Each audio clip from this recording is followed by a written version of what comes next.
In these days, we have many followers and acquaintances, people that we know of and that know of us, followers and those that we follow. But when's the last time you really thought, who are my closest friends? If you look around at the 5 people that you're closest to, it'll tell you a lot about who you are now and who you will be in the future. In Proverbs 13:20, it says, whoever walks with the wise becomes wise, but the companion of fools will suffer harm.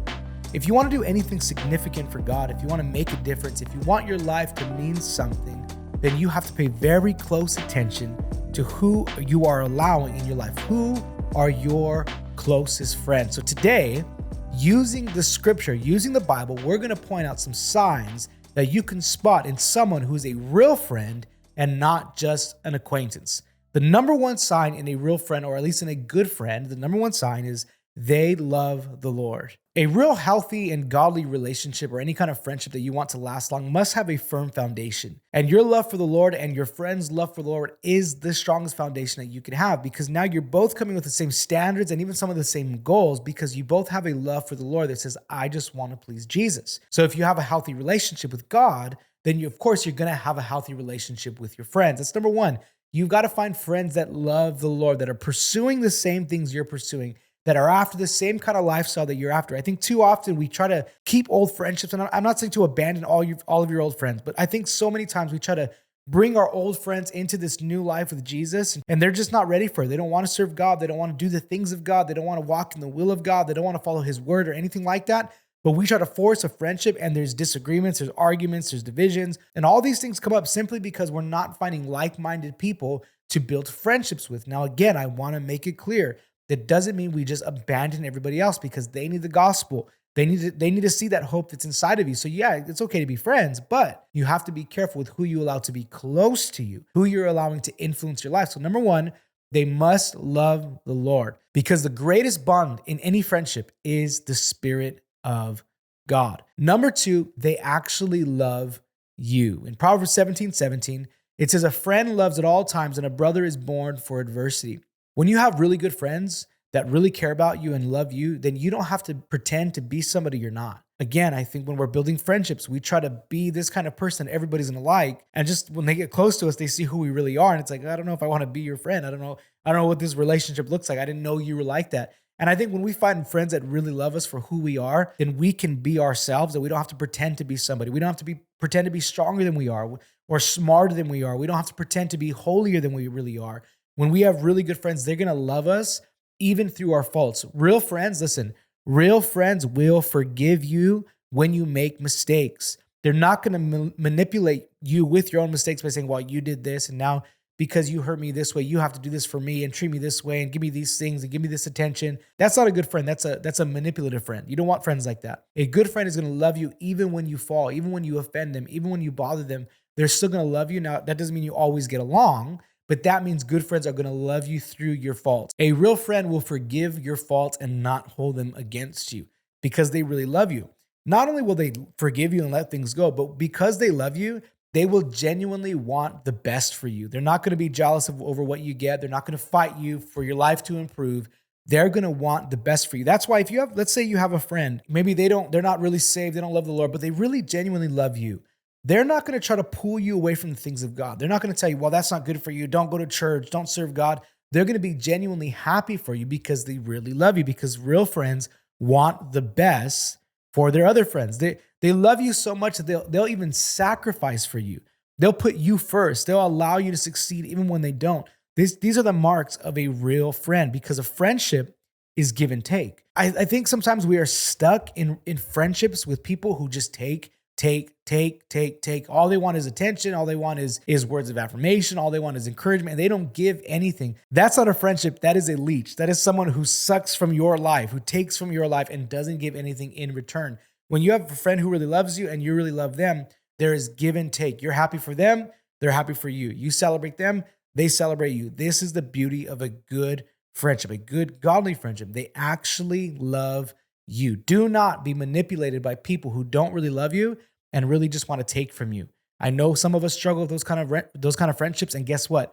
It's okay to let them go. If that is a friendship you have and you're realizing now, like, oh man, I know who that person is, then it's okay to separate yourself, to give some distance between you and that we'll call them a friend. So that's number 2. They really love you. Number 3, I think this one is probably the most offensive one, but it's one of the best ones that we need in every friend. But before I give you number 3, if you like this kind of content, make sure you like the video, comment below, and subscribe to the channel. We're releasing content like this every single week, as well as a bunch of shorts. So make sure you like the video, make sure you subscribe to the channel, and turn on the notifications so you can be notified every single time we release brand new content. Okay, number 3, I think the most offensive part of a good friend, but everybody needs a friend that speaks the truth. Proverbs 27, verse 5-6 says, "Better is open rebuke than hidden love. Faithful are the wounds of a friend, profuse are the kisses of an enemy."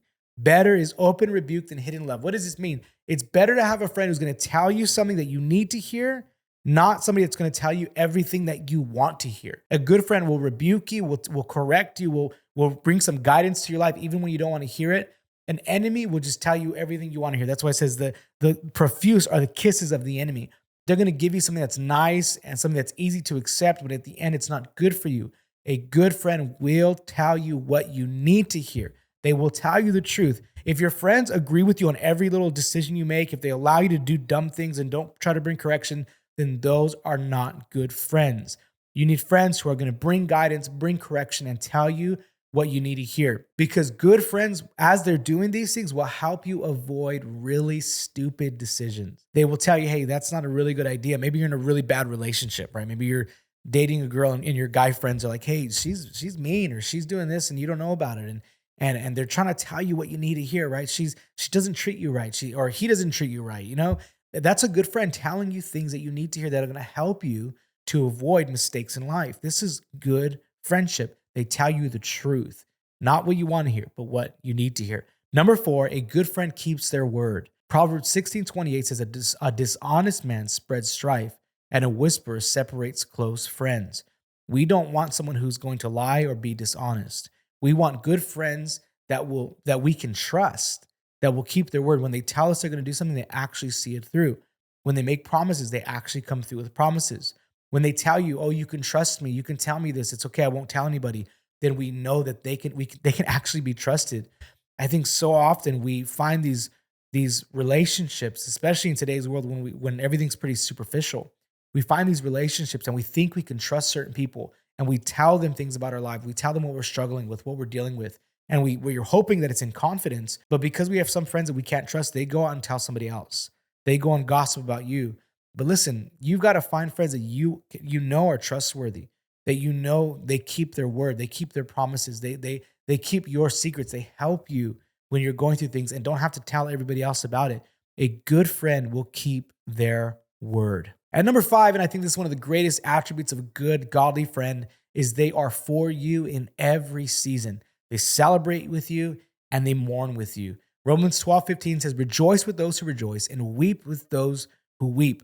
Good friends will not compete with you when you do well. They will celebrate you when you're getting all that you prayed for. When you get the job, when you get the relationship, when you get the car, you get the raise or whatever it is, they're not going to be jealous and try to manipulate you and make you feel bad for being blessed. I think that's such a really ugly trait of some friends that we have, that when you get something good, they want you to feel bad because you got blessed and they didn't.